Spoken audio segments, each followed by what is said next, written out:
എല്ലാ പ്രിയപ്പെട്ട പ്രേക്ഷകർക്കും നമ്മുടെ പുതിയ വീഡിയോയിലേക്ക് വീണ്ടും സ്വാഗതം. ഇത് ബ്ലാസ്റ്റേഴ്സ് സോക്കർ.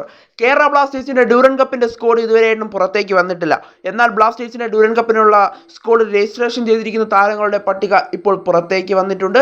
ബ്ലാസ്റ്റേഴ്സിന്റെ ചില സൂപ്പർ താരങ്ങളൊന്നും ഇപ്പോൾ ടീമിൽ ഉൾപ്പെട്ടിട്ടില്ല ഡ്യൂറൻ കപ്പിന്റെ സ്ക്വാഡിൽ.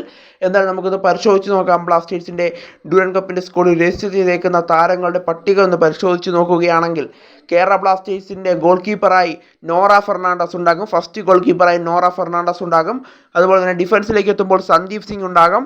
ഡിഫൻസിൽ ഹോർമി ബാം ഉണ്ടാകും. അതുപോലെ തന്നെ മിഡിലേക്ക് എത്തുമ്പോൾ ഫ്രെഡി ലാലൻ മാവിയ, അതുപോലെ തന്നെ ഫോർവേഡായി രാഹുൽ കെ പി ഉൾപ്പെടുത്തിയിട്ടുണ്ട്. അതുപോലെ തന്നെ മിഡ്ഫീൽഡറായി വിപിൻ മോഹനെ ഉൾപ്പെടുത്തിയിട്ടുണ്ട്. മിഡ്ഫീൽഡറായി അഡ്രിയാൻ ലൂണയെ ഉൾപ്പെടുത്തിയിട്ടുണ്ട്. അതുപോലെ തന്നെ ഡിഫൻസിൽ മുഹമ്മദ് സഹീഫ് ഉണ്ട്.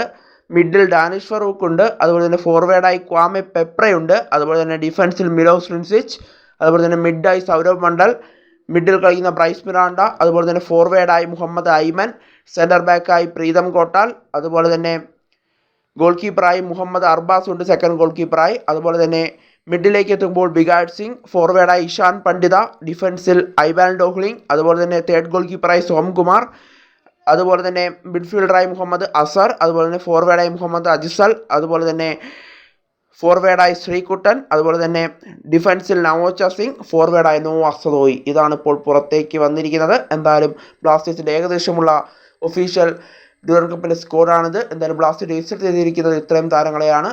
ഇതിൽ പ്രത്യേകത എന്താണെന്ന് വെച്ചാൽ സച്ചിൻ സുരേഷ് അടക്കമുള്ള താരങ്ങളെ ബ്ലാസ്റ്റേഴ്സ് ഇതിൽ ഉൾപ്പെടുത്തിയിട്ടില്ല. സച്ചിൻ സുരേഷ് ഇല്ല. അതുപോലെ തന്നെ ജോഷു അസോട്ടിരിയോ എന്നീ താരങ്ങൾ ഡ്യൂറൻ കപ്പിൻ്റെ സ്ക്വാഡിൽ ഉൾപ്പെട്ടിട്ടില്ല. അതുപോലെ തന്നെ ബ്ലാസ്റ്റേഴ്സിൻ്റെ പുതിയ സൈനിങ് ആയ അമാവിയ റാൾട്ടയും ഈ സ്ക്വാഡിൽ ഉൾപ്പെട്ടിട്ടില്ല. എന്തായാലും 3 താരങ്ങളെ ഒഴിച്ചു മാറ്റി നിർത്തിയാണ് ബ്ലാസ്റ്റേഴ്സ് ഇപ്പോൾ ഡ്യൂറൻ കപ്പ് സ്ക്വാഡ് ഇപ്പോൾ പുറത്തുവിടാനായി ഇരിക്കുന്നതും. എന്തായാലും ഇനിയും രജിസ്ട്രേഷൻ ചെയ്യാനുള്ള കാലാവധി ബ്ലാസ്റ്റേഴ്സിനുണ്ട്. അതുകൊണ്ട് തന്നെ ഇനിയും ഏതെങ്കിലും താരങ്ങൾ രജിസ്ട്രേഷൻ ചെയ്യുമോ എന്നത് നമ്മൾ കണ്ടറിയേണ്ട ഒരു കാഴ്ച കൂടിയായിരിക്കും. ഇനി രജിസ്ട്രേഷൻ ചെയ്യുന്നത് കൊണ്ടാണോ ഇനി ഡ്യൂറൻ കപ്പിൻ്റെ സ്ക്വാഡ് വൈകുന്നതെന്ന് അറിയില്ല.